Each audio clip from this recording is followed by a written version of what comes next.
তো মক্কায় সবচেয়ে বড় কুস্তিগিরের নাম ছিল রুকানা। কি নাম?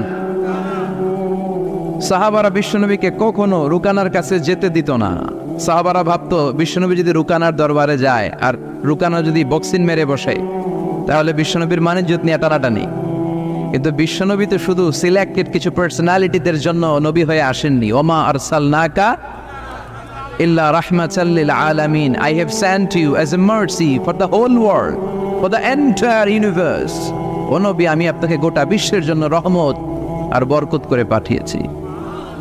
তো বিশ্বনবী একদিন ফজরের সালাত শেষে লুকিয়ে লুকিয়ে মক্কার সবচেয়ে বড় বক্সার ছিলেন তো তিনি, মক্কার সবচেয়ে বড় বক্সার রুকানার কাছে চলে গেল। যে বলল, রুকানা আসলিম তাসলাম, ইসলাম মানো শান্তিতে থাকবা, দুনিয়ায়ও থাকবা আখিরাতেও থাকবা। সুবহানাল্লাহ পড়েন। রুকানা বলে, না আব্দুল্লাহর বেটা মোহাম্মদ, আমি তো কালিমা